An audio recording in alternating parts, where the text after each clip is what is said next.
بسم اللہ الرحمن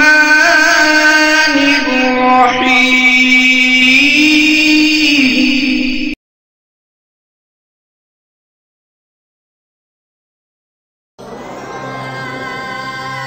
پیس T V Urdu, امن کا پیغام انسانیت کے نام۔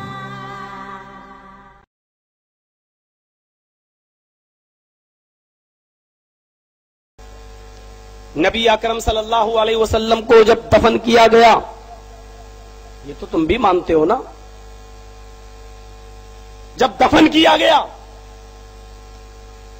تو کس نے اس قبر مطہرہ پر کھڑے ہو کر اذان دی تھی؟ نبی اکرم کے بعد حضرت ابوبکر صدیق کو اسی جگہ پر دفن کیا گیا، کس نے اس روضہ اقدس کے پاس اذان دی تھی؟ حضرت عمر فاروق کو دفن کیا گیا، کس نے اذان دی تھی؟ جنت البقیع کے اندر اتنے صحابہ دفن ہیں، ہمارا جرم کیا ہے؟ ہمارا جرم صرف یہ ہے کہ ہم تم سے صرف ایک دلیل کا مطالبہ کرتے ہیں کہ تم ایک دلیل دے دو، ہم کل سے اذان دینا شروع کر دیں گے۔ تم اس کے جواب میں کہتے ہو وہابیوں کے جلسے میں نہ جاؤ، تمہارا ایمان خراب ہو جائے گا۔ یہ دلیل ہے تمہاری؟ یہ چیز میری سمجھ میں نہیں آتی ہے۔ ہم تم سے دلیل کا مطالبہ کرتے ہیں، تم کہتے ہو کہ نکاح ٹوٹ جائیں گے۔ حضور کو دفن کیا گیا تو حضور کے روضے پر قبر پر کس نے اذان دی؟ یہ ایک اعتراض ہے۔ تو جواب میں عرض کرنا کہ چاہتا ہوں کہ ہم بھی مانتے ہیں کہ صحابہ کے زمانے میں اس طرح قبر پر اذان نہیں دی جاتی تھی جیسے آج ہم لوگ دیتے ہیں۔ ہم بھی مانتے ہیں کہ صحابہ کے زمانے میں اس طرح قبر پر اذان نہیں دی جاتی تھی جیسے آج ہم لوگ دیتے ہیں، مگر جو کام صحابہ نے نہیں کیا یا رسول اللہ نے نہیں کیا وہ کام بدعت ہو جائے یا ناجائز ہو جائے، یہ کس حدیث میں لکھا ہے؟ یہ ایک شریعت کا کون سا قانون ہے کہ جو کام صحابہ نے نہیں کیا وہ کام شریعت کے خلاف ہے؟ اللہ کے حبیب نے کہا علیکم بسنتی، تمہارے لیے میری سنت لازم ہے۔ سب سے پہلے اللہ کے نبی کی سنت طریقہ، وسنت الخلفاء الراشدین، اور اے لوگوں تمہارے اوپر خلفائے راشدین جو ہدایت یافتہ ہیں، خلفاء ہیں، ان کی سنت اور ان کے طریقے ضروری، یعنی جہاں میری سنت نہ نظر آئے وہاں صحابہ کرام رضوان اللہ علیہ مجمعین تمہارے لیے نمونہ ہے۔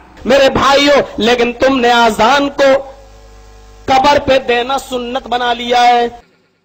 تو کہا گیا کہ صاحب تم تو سنت سے ثابت کرتے ہو، تو میں اس پر عرض کرنا چاہتا ہوں کہ ہمارے کس عالم نے کہا کہ قبر پر اذان دینا سنت ہے؟ کہ ہمارے کس عالم نے کہا کہ قبر پر اذان دینا سنت ہے؟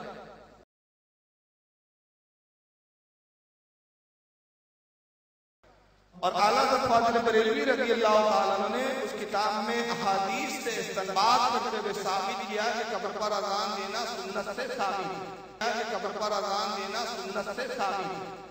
نوٹوں کے اوپر ایمان بیچنے والے یہ مفتی دنیا کے اندر ذلیل ہوئے۔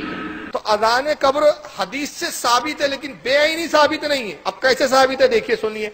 صحیح بخاری کے اندر حدیث پاک ہے کتاب الاذان میں کہ اللہ کے نبی نے ارشاد فرمایا کہ جب اذان ہوتی ہے تو اذان کے الفاظ شیطان پر اتنے بھاری پڑتے ہیں کہ یہ گوز مارتا ہوا، یعنی پیچھے سے ہوا خارج کرتا ہوا، پادتا ہوا 36 میل دور بھاگ جاتا ہے۔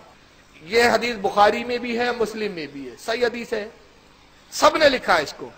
اس کے بعد دوسری حدیث دیکھیے جس کا نام ہے صحیح کیا نام ہے، وہ یہ کہ حضرت سفیان جو محدث ہے وہ کہتے ہیں کہ میں نے یہ سنا، حدیث یہ پہنچی کہ جب بندے کو قبر میں رکھ دیا جاتا ہے تو شیطان قبر میں آتا ہے۔ یہ بدعت ہے، اس کی کوئی دلیل آپ صلی اللہ علیہ وسلم نے ملتی۔ وہ بولتے ہیں سوال و جواب میں آسانی کے لیے میں اذان دے رہا ہوں مردے میں۔ رسول اللہ نے فرمایا سوال و جواب میں آسانی کے لیے دعا کرو، اے اللہ اس کے سوال جواب میں آسانی کر، اس کا قابلہ اچھا کر، منکر نکیر کے خوف سے اس کو بچا، فلاں، یہ کر سکتے آپ۔ اور فرشتے جب سوال پوچھتے ہیں مردے سے، کہتے ہیں من ربو کا، تیرا رب کون ہے؟ تو نور کی شکل میں آتا ہے، روشنی کی شکل میں آتا ہے، اور کہتا ہے کہ کہہ دے میں تیرا خدا ہوں، میں تیرا رب ہوں۔ بندہ گھبرایا ہوا ہوتا ہے، کہہ دیا تو میرا خدا ہے، گمراہ ہو گیا۔ تو اس حدیث نے بتایا کہ قبر میں شیطان آتا ہے۔ شیطان سے اتنی پکی دوستی تو صرف تمہاری ہی ہو سکتی ہے جو قبر کے اندر دفن کرنے کے بعد بھی تمہارا پیچھا نہ چھوڑے، ہماری نہیں۔ تو اس کا مطلب یہ ہوا کہ شیطان قبر میں آتا ہے، تبھی تو دعا کی جا رہی ہے۔ تو یہ حدیث نے بتایا قبر میں شیطان آتا ہے۔ پہلی حدیث نے بتایا اذان سے بھاگتا ہے۔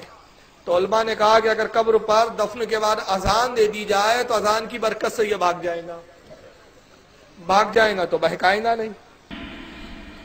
وَإِيَّاكُمْ وَمُحْدَثَاتِ الْأُمُورِ، اور خبردار سننا، خبردار میرے لائے ہوئی شریعت میں کسی نئی بات کو ایجاد نہ کرنا۔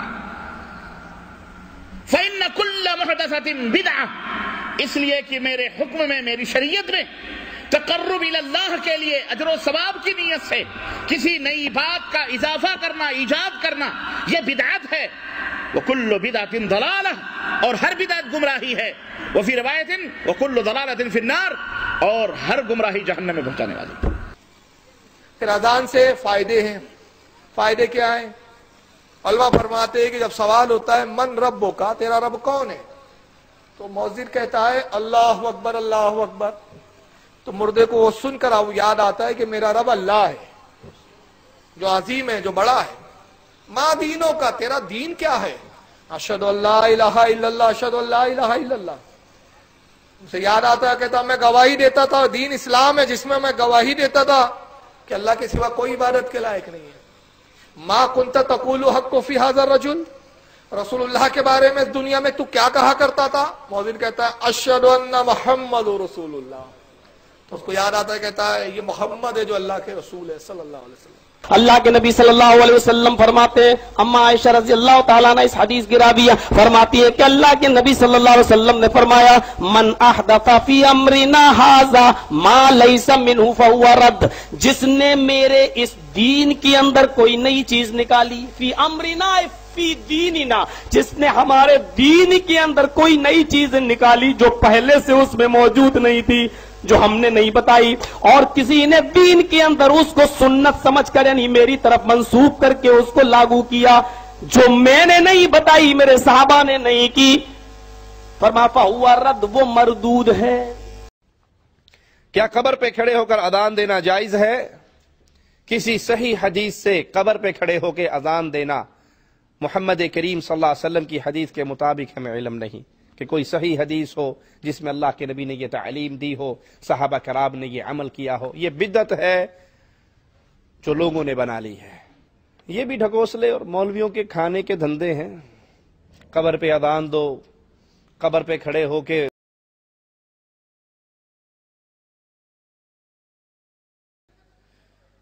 تو جواب میں عرض کرنا کہ چاہتا ہوں کہ ہم بھی مانتے ہیں کہ صحابہ کے زمانے میں اس طرح قبر پر اذان نہیں دی جاتی تھی جیسے آج ہم لوگ دیتے ہیں۔ بہن نے پوچھا کہ کیا قبر پر اذان دینا شرعاً جائز ہے؟ دیکھیے، نبی کریم صلی اللہ علیہ وسلم سے ثابت تو نہیں ہے کہ باقاعدہ کوئی اذان دی گئی ہو۔